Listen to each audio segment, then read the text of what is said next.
De volta com o programa Brasil Cristão desta sexta-feira, que tá gostoso, né? Fala a verdade. Muito bom. Tá gostoso. É muito bom essas perguntas e respostas aqui nesta sexta-feira descontraída, respondendo seriamente, à luz da nossa doutrina, todas as perguntas que vocês têm enviado para nós. Vamos continuar para a gente não perder tempo, não? Vamos lá. Mais uma pergunta. Valder, eu quero saber como ser sócio evangelizador. Isso aí é uma pergunta boa. Essa pergunta é boa. Essa é maravilhosa. Essa todos nós podemos responder aqui, né, Vai lá, Fernando? Adri. Vamos lá, eu vou juntos. responder para você. Valder, querido, é simples. Você só precisa ter uma atitude para você ser um sócio evangélico. Duas, aliás. A primeira você já teve, que é a generosidade do seu coração de querer. A segunda é pegar seu telefone e ligar agora no 19 38 71 9620. Você liga, fala com os meninos e as meninas lá do call center e se torna parte dessa família evangelizadora. Simples assim. Depois disso, você vai receber na sua casa a Revista Brasil Cristão. Aliás, você pode optar também em receber a Revista Brasil Cristão Kids para os seus filhos.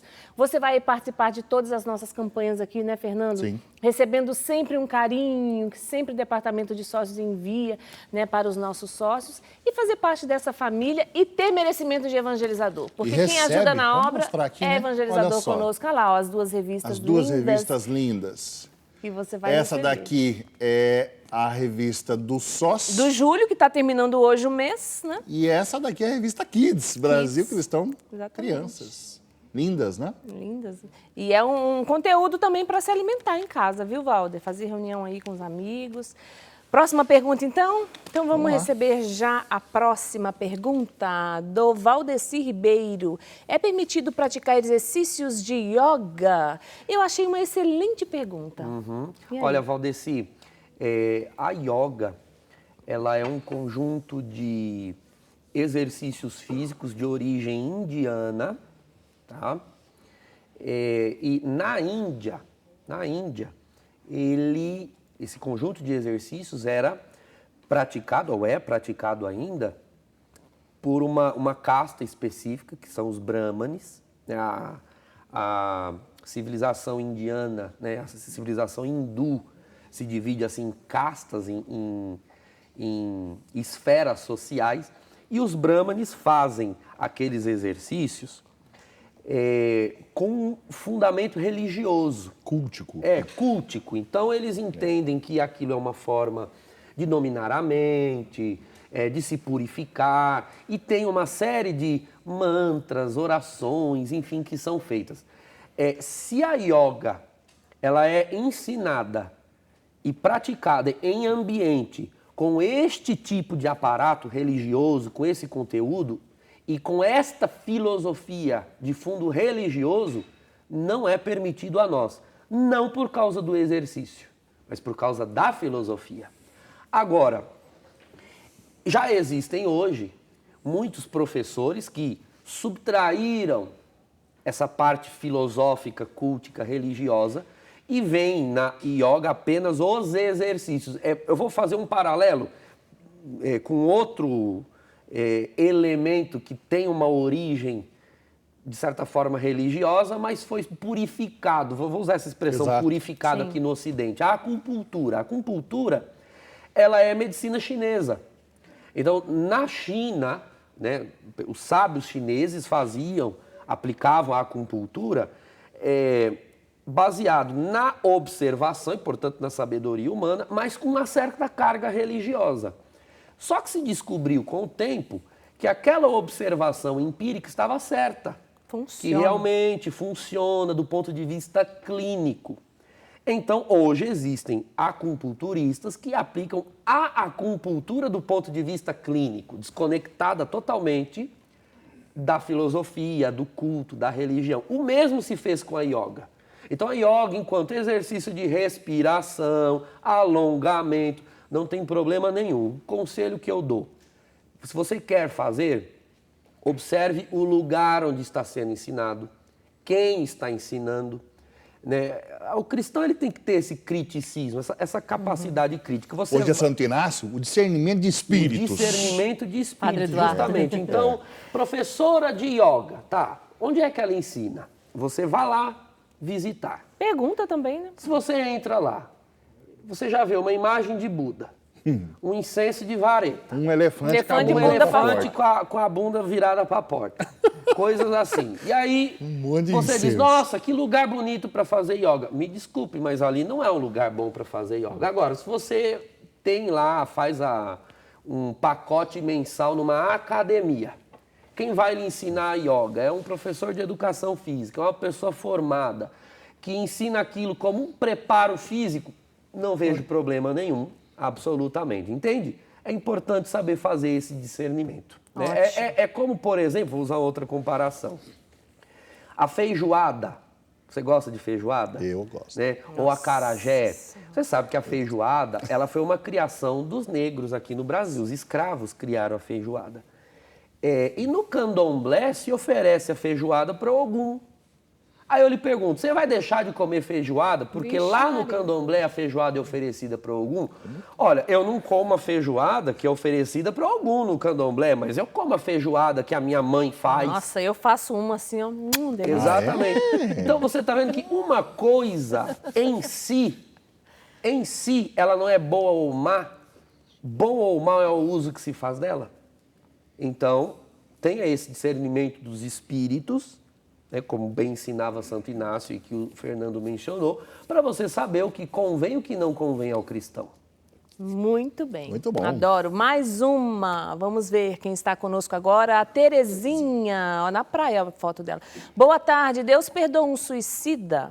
Eu sempre ouço falar que os suicidas ficam separados das outros que morreram naturalmente. Terezinha, muito cuidado. Essa ideia de que suicidas ficam separados é uma ideia espírita, não é ideia cristã. Houve um período na igreja em que fatidicamente se declarava um suicida como condenado.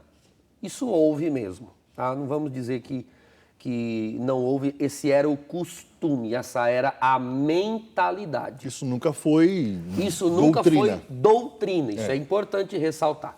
Nunca foi doutrina, nunca foi dogma. Então, você não vai encontrar um documento da igreja, sei lá, suicidorum infernarum.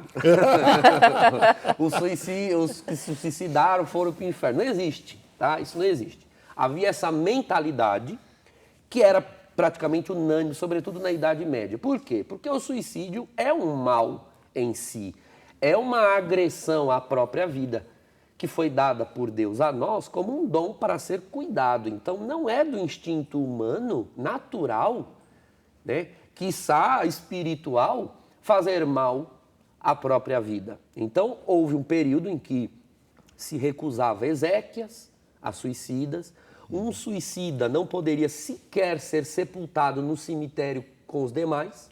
Ô padre, se tinha também a ideia da desesperança total, quase como um pecado ao espírito, né? Sim. Porque a pessoa, o suicida desesperou, nem Deus é poderoso para me perdoar, é um ato de desespero. Então, por isso tinha toda essa... Isso, houve. Agora, do século XIX para cá, com o avanço, inclusive, das ciências da alma, né, as ciências psíquicas, o advento da psicologia, da neurologia, etc., o que se verificou, o que se aprendeu na prática? Que, justamente porque fazer mal à própria vida não é do instinto natural, repare, qualquer um de nós que se sinta ameaçado, que sinta uma ameaça à própria vida, o nosso instinto é o de proteger-se, é o de correr.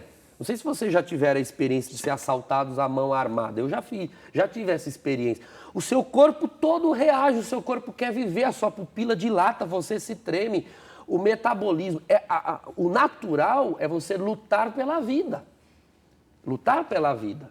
Ora, em que estado mental se encontra uma pessoa para que ela queira fazer mal à própria vida? São perguntas que a ciência da alma, a ciência da psique, a psicologia começou a lançar. É possível afirmar que esta pessoa está no uso pleno das suas faculdades mentais? É possível afirmar que ela está em juízo absoluto? Então, nem sempre é possível afirmar que essa pessoa se suicidou por um ódio à vida e por um ódio ao dom de Deus. Na grande maioria das vezes, se é que não é em todos os casos, a pessoa, ela não quer livrar-se da vida, ela quer livrar-se de um sofrimento.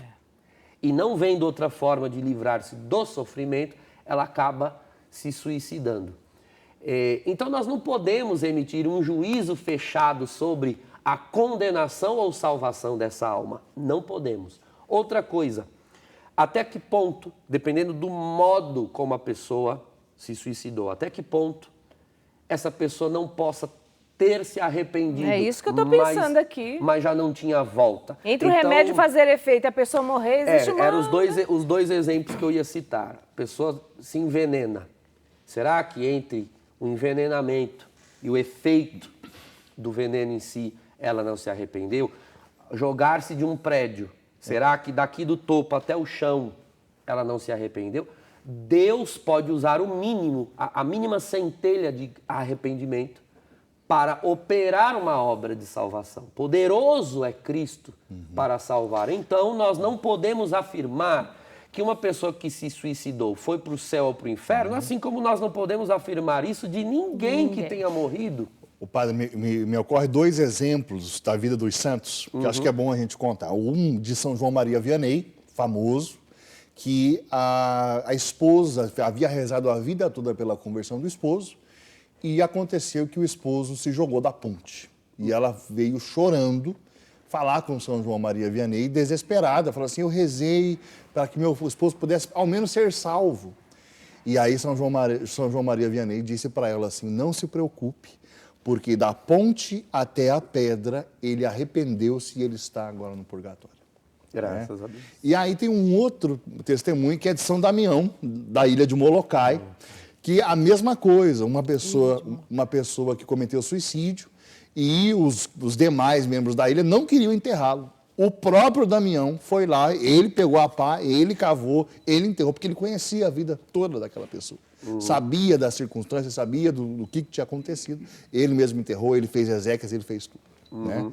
Então, são 2 exemplos para ilustrar isso. Exatamente, isso é importante ressaltar. Hoje, a igreja, em hipótese alguma, vai recusar sacramentos. Aliás, exéquias, né, funeral, sepultamento cristão a uma pessoa que tenha se suicidado, em hipótese alguma. Porque foi como eu disse, nós não podemos afirmar céu ou inferno de ninguém, a não ser que tenhamos alguma evidência, né, para isso. Por exemplo, a igreja afirma o céu... Eu estou pensando em algumas pessoas. A igreja afirma o céu dos santos. Mas para poder fazer essa afirmação, a igreja aguarda que os próprios céus confirmem que essa pessoa está lá. Então ela espera os milagres para a beatificação, para a canonização.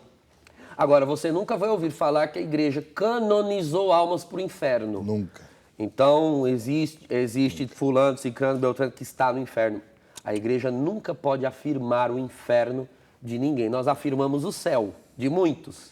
São santos. Nem das piores figuras da história. Nem Hitler? Nunca, Nada. a ninguém. Não podemos afirmar. Santa Teresa de Ávila disse uma frase que, claro, a Teresa de Ávila teve uma visão do inferno e ela viu que muitas almas se perdem. Mas, num dos seus arroubos estáticos, ela, ao retornar, ela voltou dizendo, Deus é tão bom, tão misericordioso, que eu não me surpreenderia, né? Não me surpreenderia em chegar no céu e encontrar todos lá.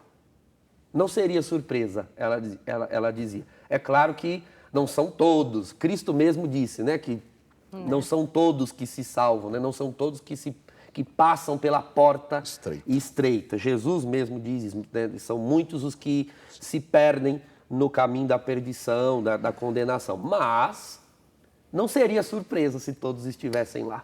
Próxima pergunta, vamos ver. Thaís, boa tarde. Tenho uma dúvida. Tenho 20 anos e queria fazer uma tatuagem, mas a minha mãe não deixa porque meu corpo é templo do Espírito Santo. Queria saber a opinião do Padre Douglas. Olha, Thaís, eu fico em primeiro lugar triste de saber que você quer fazer. Né? O problema da tatuagem, do piercing, dessas incisões permanentes no corpo, eu costumo dizer que são um problema cardíaco, espiritual cardíaco, é um problema de coração, né? Veja, não faz parte da vida cristã, do costume cristão, da disciplina cristã, fazer essas incisões. Nós sabemos que a origem, né, as origens dessas incisões são pagãs. Então, os índios faziam para a guerra aqui no Brasil, colocavam aqueles alargadores de orelha, de lábio, se pintavam para a guerra. Os aborígenes na Austrália, né, a tatuagem em si, como nós conhecemos hoje, ela surge na Nova Zelândia. Os britânicos descobriram os povos primitivos da Nova Zelândia que o faziam e deram esse nome, tattoo, em inglês, né? Tattoo. Tattoo era o barulho que os ossos, eles usavam pedaços de ossos para bater e atingir subcutaneamente certos pigmentos. Então, os ossos faziam tatu, tatu, e aí os britânicos chamavam de tatu, virou tatuagem. A origem é pagã. Eles acreditavam que essas pinturas pudessem repelir maus espíritos, pudessem fortificar a alma, e nós sabemos que tudo isso é bobagem do ponto de vista cristão. Hoje em dia se tornou uma moda, e uma moda igualmente suspeita, porque se ela não é uma incisão, uma pintura, né, uma incisão em si, que queira ser feita por razões religiosas, ela acaba sendo pretendida por outras razões. Uma delas é o erotismo. Aliás, o erotismo não, a sensualidade. Então, dificilmente você vai ver pessoas que queiram fazer tatuagens em lugares que não sejam visíveis, para ressaltar geralmente um bíceps, um seio, a barriga, a perna, para atrair olhar. Qual seria a finalidade de uma tatuagem? Que não para atrair olhar. Aí você vai dizer, não, mas eu quero fazer num lugar escondido. Então, não tem uma finalidade ainda mais sensual? A de ser uma espécie de surpresa, né, para alguém que queira conhecer o seu corpo, porque numa roda de amigos, ao falar de tatuagem, você vai dizer, eu tenho uma tatuagem em tal lugar. Não está por aí subjacente o desejo de incitar curiosidade? Alguém que queira ver? Existe um caráter sensual por trás. Então você perceba, Thaís, que seja qual for a motivação, geralmente as pessoas dizem, eu quero fazer porque é bonito. Então, se não é uma motivação religiosa e nenhuma motivação sensual, é uma motivação estética muito duvidosa, porque uma tatuagem ela pode estar bonita agora, não é? Você quer lá fazer uma imagem não sei, a pessoa até alega que é religiosa, ela faz uma medalha de São Bento. Daqui 20 anos, essa medalha está um maracujá, uma coisa horrorosa. Você não será jovem para sempre, Thaís. Sua pele não ficará esticada para sempre. Então, uma coisa é ressaltar uma beleza natural que você tem e ressaltar de forma transitória uma maquiagem, né, uma pintura. Quanto a isso, a igreja não vê problema. Agora, realizar no seu corpo coisas permanentes, isso eu vejo sim como uma... Padre, e se a pessoa quiser colocar, por exemplo, uma mãe que morreu, ou um filho que perdeu, então, uma homenagem, oração... Mas uma homenagem a alguém que se foi, se faz espiritualmente. Se você é cristã, estou falando de uma pessoa que confessa a fé cristã. Você faz espiritualmente, oferecendo sufrágios, oração pela alma, visitando o túmulo, honrando a memória da pessoa, tendo uma fotografia, enfim, de tantas formas. Agora, o corpo não é para os que se foram. Sim. O corpo é para Deus. O corpo a mãe dela está certa. Exato, o corpo é templo do Senhor. Mas qual é a minha preocupação, né, concluindo o meu raciocínio, por onde eu comecei? Se o seu coração, Thaís, se o seu coração não te constrange minimamente, a não fazer, se o seu coração lá dentro não está dizendo para você, não faça, é porque há um desvio no teu coração. Seu coração precisa de conversão, porque ou ele tem uma motivação religiosa e, portanto, é idolátrico e precisa se converter, ou tem uma motivação sensual e a sensualidade é um desvio moral, nós precisamos de conversão, batismo no Espírito para isso, ou você tem um gosto estético muito estranho, portanto você precisa de conversão na cognição, no modo de entender a beleza, porque o seu critério de beleza e estética está sendo influenciado pelo mundo, pelo grupo de amigos, pela sociedade, por colegas de faculdade, por círculos de amigos não cristãos, com certeza, ou por modas. Modas, e o cristão não forja o seu coração, a sua alma, a sua mente na moda, ele forja na palavra, no evangelho. E você não vai encontrar ali nada falando sobre tatuagens, piercings. Um cristão nem está pensando nesse assunto, sabe? Eu nem imaginei que alguma pergunta fosse ser feita sobre isso, porque nós cristãos estamos tão preocupados com outras coisas que, sinceramente, meu tempo, meu dinheiro jamais estariam à disposição de uma coisa tão banal, tão trivial, tão fútil como uma tatuagem. E assim nós encerramos o programa dessa sexta-feira, né, de perguntas e respostas. Eu espero que vocês tenham gostado e tenham esclarecido as dúvidas de muitas pessoas, porque muitas pessoas podem ter a mesma dúvida, né? E aí a gente trouxe tudo isso aqui. Faltam 2 minutos para nós encerrarmos a nossa sexta-feira. Segunda-feira nós vamos ter um programa super especial sobre as aparições de Garabandal, né, Fernando? Vamos anunciar e convidar você para assistir conosco aqui no Brasil Cristão. Padre Wander Maia vai estar conosco, é o nosso convidado do programa Brasil Cristão, e vai falar sobre estas aparições na cidade de San Sebastián de Garabandal, na Espanha. É uma sequência das mensagens que Nossa Senhora deixou em Fátima. Se você não conhece as aparições de Nossa Senhora a Garabandal, assiste o programa Segunda-feira Brasil Cristão. Padre, sua bênção para a gente ir para o fim de semana? Senhor, agradecemos este programa de hoje e agradecemos, Senhor, pela revelação da palavra e da doutrina que o Senhor nos concede por meio da igreja. Dai-nos, Senhor, a docilidade e o amor de sermos convencidos por essas palavras de vida eterna. Só o Teu Espírito pode fazê-lo. E a nós que já estamos convencidos interiormente, nos dê amor e fidelidade a esta palavra, a esta doutrina. Em nome do Pai e do Filho e do Espírito Santo. Amém. Amém. Graças a Deus. Gente, até segunda, né? A gente ainda tem um tempinho, então dá pra gente conversar mais um pouquinho. Este programa aqui vai ficar disponível, tá? Para você no nosso site, rs21.com.br, e também vai para o nosso canal de YouTube. Assiste, porque é bom, muitas perguntas diferentes, é bom pra gente saber vários aspectos. Isso, né? E outra vez a gente faz algum programa assim. Só fazendo um adendo. Por favor. Eu me recordei que a idade mínima prevista no direito canônico para um padre se tornar bispo é de 35 anos. Idade, né, mínima, cronológica. Portanto, assim, no mínimo 10 anos de padre, porque a idade mínima para o presbiterato é de 25 anos de idade. Não conheço casos que tenham padres sido ordenados bispos tão jovens assim, mas a idade prevista no direito canônico é essa.